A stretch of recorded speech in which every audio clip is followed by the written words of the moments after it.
নমস্কাৰ আপোনালোকে দাৰ্জিলিং শ্বিলঙলৈ নিশ্চয় গৈছে কিন্তু অসমৰ এখন দাৰ্জিলিং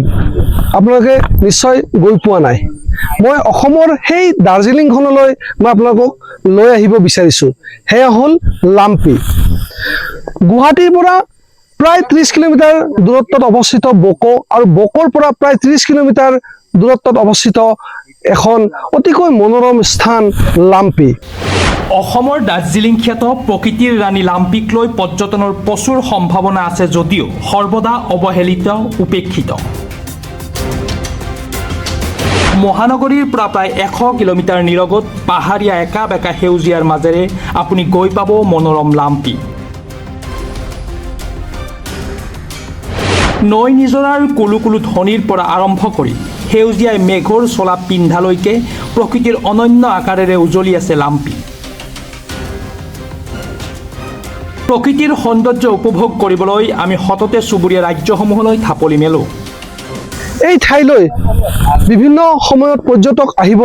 পাৰে যদিও ইয়াতে কিছু অসুবিধা আছে হেয়া হল পথৰ অসুবিধা হেয়া হল থকা মিলাৰ অসুবিধা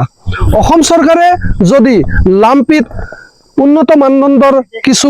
ৰিজৰ্ট হোটেলৰ ব্যৱস্থা কৰি দিয়ে নিশ্চয় পৰ্যটনৰ ক্ষেত্ৰত লাম্পি হ'ব লেখত ল'বলগীয়া এটা স্থান কিন্তু অসম মুলুকতো এনেকুৱা বহু ঠাই আছে জীৱনলৈ এবাৰ গ'লেই আপোনাক সেই ঠাইৰ সৌন্দৰ্যই এনেদৰে আকুলতাৰে আদৰি ল'ব যলৈ বাৰে বাৰে যাবলৈ মন যাব আপোনাৰ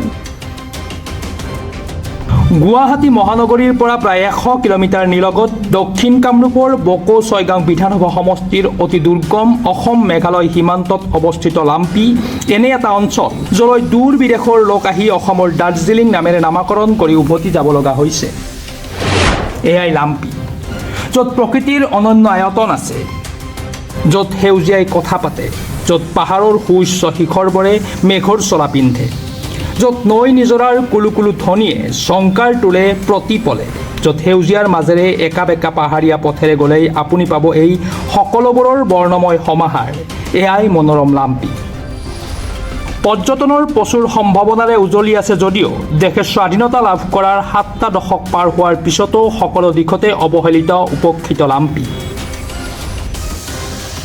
সুচল যাতায়াতৰ পৰা আৰম্ভ কৰি বিশুদ্ধ খোৱা পানীলৈকে অসম চৰকাৰৰ মাহিয়াৰ দৃষ্টিৰ বিপৰীতে মেঘালয়ৰ আগ্ৰাসনলৈকে সকলো দিশৰেই আজি জৰ্জৰিত মনোৰম লাম্পি মেঘালয়ৰ আগ্ৰাসন ৰোধ কৰি অসম চৰকাৰে ৰূপায়ণ কৰা অভিলাষী আঁচনিসমূহেৰে যদি লাম্পিত গৈ ঢাক ঢোল বজাবলৈ লয় তেতিয়াহ'লে সঁচাকৈয়ে লাম্পি এদিন উজলি উঠিব প্ৰকৃতাৰ্থত অসমৰ দাৰ্জিলিং হৈ মানে আপোনালোকে চাওক প্ৰকৃতিক সৌন্দৰ্য নাই বুলি ক'লে কিয় নাই সকলো আছে কিন্তু ইয়াতে তাৰ বিনিময় টুৰিজিম ডিপাৰ্টমেণ্টৰ বা প্ৰাকৃতিক সৌন্দৰ্য চাবলৈ আহিবৰ কাৰণে মানুহক যিখিনি সুবিধা দিব লাগিছিল কোনো সুবিধা নাই আজি ৰাস্তা চাওক ৰাস্তাৰ অৱস্থা বেয়া কোনো ৰাস্তাৰ পকীকৰণো ভাল হোৱা নাই আৰু ইয়াতে আপুনি ইটোৱে মাত্ৰ নহয় বহুত বস্তু আছে আমাৰ ইয়াতে জলপ্ৰপাত আছে বা আপোনালোকে চাবলৈ বহুত হেৰি বস্তু আছে যাতে আমি হেৰি কৰিব পাৰোঁ পেৰাগ্লাইডিং কৰিব পাৰোঁ সেইবিলাক বস্তু আছে ইয়াতে কিন্তু ইয়াতে কোনো চৰকাৰৰ পৰা বা কোনো হেৰিৰ পৰা আমি ইয়াৰ প্ৰত্যেক আমি কোনো হেৰি সহযোগিতা পোৱা নাই আজিলৈকে সৰ্বদা অৱহেলিত হৈ আছে নেকি এই অঞ্চলটো হয় সেইটোৱে হোৱা বুলি ক'ব পাৰি এতিয়া চাওক এতিয়া মেঘালয়ৰ যিবিলাক বস্তু আছে আমাৰ প্ৰাকৃতিক সৌন্দৰ্যত তেওঁলোকে সেইবিলাক বস্তু প্ৰতিদিনে আগবাঢ়ি আহি পেলাই সেইবিলাক বস্তুবিলাক তাৰমানে তেওঁলোকে কেপচাৰ কৰি আছে তেওঁলোকে এতিয়া আমি প্ৰায় কিছুমান বস্তু আছে আমাৰ ইয়াতে প্ৰাকৃতিক চাবলৈ বহুত জাগা আছে আপোনালোকে বুজিছেনে আমি বাৰিষা হোৱাৰ কাৰণে আমি যাবলৈ নোৱাৰোঁ তালৈকে কিন্তু আমাৰ ইয়াতে মোটামুটি 2খন বা 3খন জলপ্ৰপাত আছে তাতে যদি আমি ৰাস্তাত যোৱা সুবিধা যদি বনাই দিয়া থাকে ইয়াতে নিশ্চয় মানুহ আহিলে এইটো দৃশ্যটো আপোনালোকে প্ৰায় পায়ে থাকে আপুনি খৰালি হওক বা ঠাণ্ডা এই গৰমৰ বতৰে হওক এইটোৱে আমাৰ গৰম বুলি ক'লে এইটোৱে গৰম ৰ'দ দিলে অলপ গৰম পাওঁ নহ'লে এনেকুৱা চিষ্টেমত আমাৰ কোনো গৰমৰ অনুভৱেই নহয় ইয়াতে পৰ্যটনৰ অনন্য আকাৰ হৈ পৰিব লাম্পি দূৰ বিদেশৰ লোকসকলৰ আগমন ঘটিলে দুৰ্গম আৰু অনগ্ৰসৰ লাম্পিবাসীয়ে বিচাৰি পাব অৰ্থনীতিৰো এটা সুচল বাট সময় থাকোঁতেই কেৱল অসমৰ মানচিত্ৰতেই নাৰাখি ৰজাঘৰীয়াই অতি শীঘ্ৰেই গুৰুত্ব দিয়াৰ প্ৰয়োজন লাম্পি পৰ্যটনৰ প্ৰচুৰ সম্ভাৱনাৰে উজলি আছে মনোৰম লাম্পি প্ৰকৃতিৰ সৃষ্টি এই লাম্পিক উজ্জীৱিত কৰাৰ বাবে ৰজাঘৰীয়াৰ কেৱল সদিচ্ছাৰ প্ৰয়োজন